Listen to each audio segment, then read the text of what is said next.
जय संतोषी माँ। मैं एस्ट्रो अमृत आपका स्वागत करता हूँ मेरे चैनल माय जन्म कुंडली पर। आज मैं अपने जातकों से जो मेरे इस वीडियो के माध्यम से मुझे देख रहे हैं, मैं उन सभी को सूचित करना चाहता हूँ कि ज्योतिष में जब हम कोई उपाय बताते हैं, तो वह उपाय किस तरीके से काम करता है, या क्या उपाय कर लेने मात्र से ही जो आपके जीवन में समस्याएं आ रही हैं या आने वाली है, उनको टाला जा सकता है या उनको रोक करके अच्छी अवस्था में पहुंचा जा सकता है।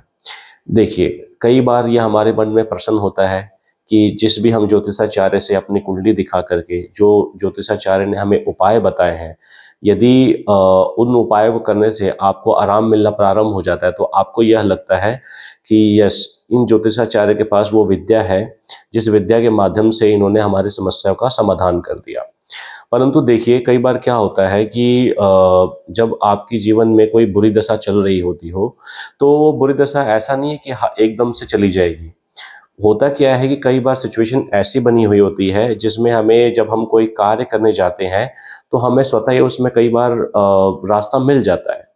फॉर एग्जाम्पल, यदि अगर किसी की कुंडली में ऐसी दशा चल रही हो जिसे उसे हर क्षेत्र में केवल समस्या ही समस्या आ रही है, परंतु वो यदि उपाय कर एक ज्योतिषाचार्य से उपाय लेने के पास उसको उपाय करता है, उसे कोई परिणाम नहीं मिलता है, तो फिर किसी दूसरे ज्योतिषाचार्य के पास जाता है। फिर ऐसे करते करते वो बहुत सारे ज्योतिषाचार्यों से कंसल्टेशन लेता है, और जब तक उसे अपने मन मुताबिक वो आंसर नहीं मिल जाता कि उसे क्या करना चाहिए, जब तक वो प्रयास करता है। देखिए, इसमें कोई गलत भी नहीं है। हाँ, हम सभी हमारे जीवन में जो परेशानियां आ रही होती है, उस परेशानी से छुटकारा पाते हैं, और वो भी जल्द से जल्द। परंतु ज्योतिष इस तरीके से काम नहीं करता है। यही सबसे बड़ी गलतफहमी हम सब लोगों को हो जाती है कि जो उपाय हमें बताए जा रहे हैं, बस हम वो उपाय करना प्रारंभ कर दें तो हमारे जीवन में बदलाव आना शुरू हो जाएगा। देखिए, उपाय का अपना स्थान है, परंतु आपको अपने कर्म भी करने पड़ेंगे। आपके जीवन में जो दशा खराब आती है, वो इसलिए खराब नहीं आई है कि आप वो कुंडली में वैसी स्थिति है। वो कुंडली में वैसी स्थिति पहले से ही बनी होती है, क्योंकि आपने जो पिछले कर्म किए थे, उन्हीं के अनुसार उनको वो स्थिति मिली हुई है। तो वो आपको जानबूझकर कुछ देने नहीं आ रहे हैं। आपने जो कर्म किए हैं, उसका ही हिसाब हो रहा है। मैं हर बार अपने जातकों को अपने वीडियो के माध्यम से ये बताता आया हूँ कि कोई भी ग्रह अच्छा या बुरा नहीं होता है। यदि अच्छा या बुरा होता है, तो वो हमारे कर्म ही होते हैं। यदि हम अपने कर्मों पे कंट्रोल रखें और अपने कर्मों को उस हिसाब से करें, जिस हिसाब से सबसे पहली सोच तो ये रखनी चाहिए कि हम जो भी कार्य करें, उससे दूसरों का भला ही हो, किसी के काम में अवरुद्ध ना आए, हम किसी के लिए बुरा ना साबित ना करें। तो ये सब ऐसे बहुत सारी चीजें होती हैं। आप अपने समाज में अपना योगदान किस प्रकार दे रहे हैं, ऐसी बहुत सी भावनाएं होती हैं जो अच्छे कर्मों में आती हैं। और इसमें मैं एक एग्जांपल के द्वारा, जब मैं ज्योतिष का कोर्स कर रहा था अपने ज्योतिषाचार्य जी के पास, तो उन्होंने बहुत सारे एग्जांपल्स मुझे दिए थे, और जब मैंने सीखना चाहता था, तो मेरे मन में भी यह प्रश्न बार बार आता था कि जब गुरुजी मुझे उपायों के बारे में बताना शुरू करोगे, तो मैं एक वो उपाय जरूर जल्दी से जल्द अपना करके अपने लिए भी प्रयत्न करूंगा। परंतु जब ऐसा आया, तब मेरे गुरु ने मुझे ये चीज़ की बताया कि वो शुरू से जानते थे कि मेरा मन केवल उपायों के प्रति ज़्यादा आकर्षित है, ना कि इस चीज़ को जानने में कि एक्चुअल में चीज़ें काम कैसे करती हैं। तब फिर भी उन्होंने मुझे बहुत अच्छी तरीके से समझाया, और जो चीज़ उन्होंने मुझे समझाई, वो चीज़ मैं आपको बताता हूँ। देखिए, जब भी कोई दो व्यक्ति के पास यदि दो पुत्र एक जन्म लेते हैं, जैसे एक घर में एक पुत्र ने जन्म लिया, उसी समय दूसरे घर में भी किसी पुत्र ने जन्म लिया। अब जन्म कुंडली के अनुसार तो दोनों के ग्रह नक्षत्र सब कुछ सेम रहेंगे, क्योंकि दोनों का जन्म तो एक ही स्थान पे हुआ है, और एक ही जगह पे हुआ, और एक ही समय में हुआ है। ऐसे में एक जो पिता है जिनके बच्चे का जन्म हुआ है, वो पिता काफी रईस है, और दूसरे जो उनके पिता है, वो केवल मध्यम वर्ग के व्यक्ति हैं। अब दोनों की कुंडली में ऐसा योग दिख रहा है कि व्यक्ति जो है वो विदेश में यदि जाता है, तो उसे बहुत ही तरक्की देखने को मिलेगी।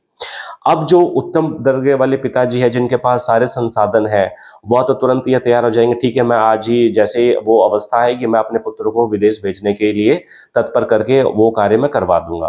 परंतु जो मध्यम वर्ग के पिता है, उनके लिए वो चीजें काफी मुश्किल हो जाएगी।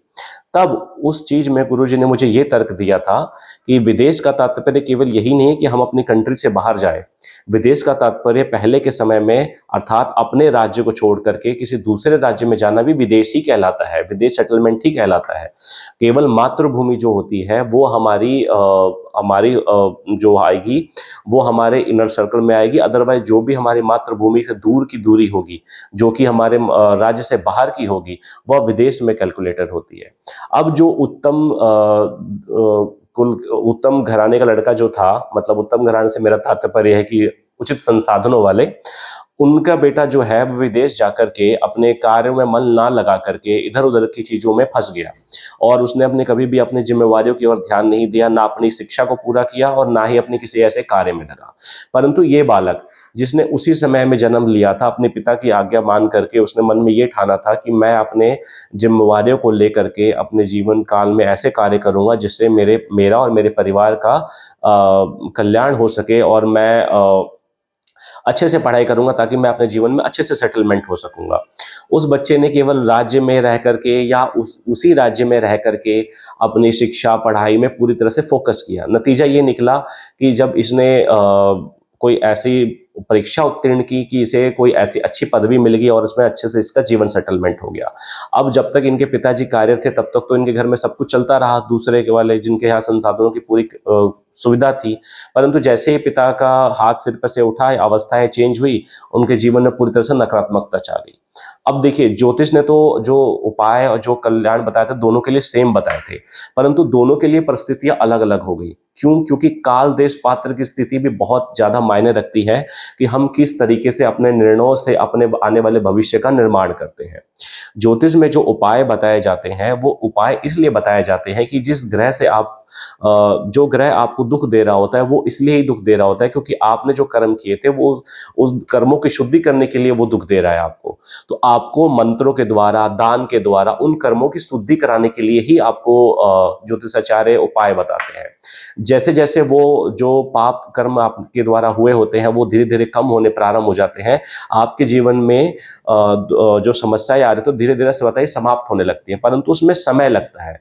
कोई रातों रात चमत्कार होने वाली चीजें नहीं है ये।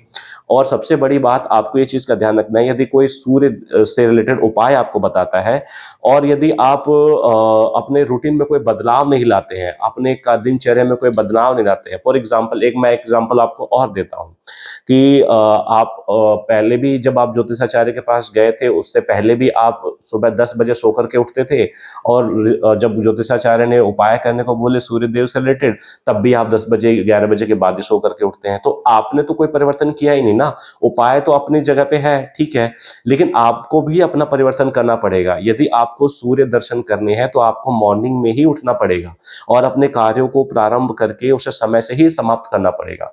जब आप ये देखेंगे, जब आप स्वयं में अपने बदलाव लाएंगे, जब आप अपने दिनचर्या में अपना बदलाव लाएंगे, तो उसी हिसाब से आपका सूर्य ऑटोमेटिकली बैलेंस होना प्रारंभ हो जाएगा। देखिए, सब किसी कुंडली में कुछ अच्छे कुछ बुरे, वो सब हमारे पिछले कर्मों के हिसाब से ही सब कुछ हमें मिलते हैं। अब ये हमारी डिपेंड होता है कि हम किस तरीके से अपने इस जीवन काल में अभी प्रेजेंट टाइम में अपना काम कर रहे हैं जिससे हमें आने वाले समय में उसका लाभ हो सके। यदि कुंडली में बिजनेस योग है, वो बिजनेस योग आपको ज्योतिषाचार्य ने बता दिया और ये भी बता दिया कि इस समय आपके ये योग बनने के प्रारंभ हो रहे हैं, तो आप इस आस में अगर बैठ जाओगे कि हाँ आने वाले 2 साल के बाद तो मेरा बिजनेस आने ही वाला है, मैं तब से तैयारी करूंगा, तो ये हमारी सबसे बड़ी भूल हो जाती है। हमें उसकी तैयारी आज से ही करनी चाहिए। क्यों? क्योंकि यदि हम पहले ही कर्मारोपण के द्वारा बीज को बोना प्रारंभ कर देंगे तो जब वो समय आएगा तो वो बीज अपने आप अंकुरित होना प्रारंभ हो जाएगा। तो यही मेरा बताने का तात्पर्य है कि यदि जो भी हमें उपाय बताए जाते हैं वो उपाय हमारे कर्मों की शुद्धि के लिए ही बताए जाते हैं। दान धर्म ये सब उसी की ही मूल तत्व है। तो आशा करता हूं कि आप सभी जातकों को मेरी बात ये सही लगी होगी, या जो भी आपके परामर्श देना चाहते हैं या जो भी अपने फीडबैक देना चाहते हैं वो मुझे इस वीडियो में कमेंट करके बता सकते हैं। जय संतोषी माँ।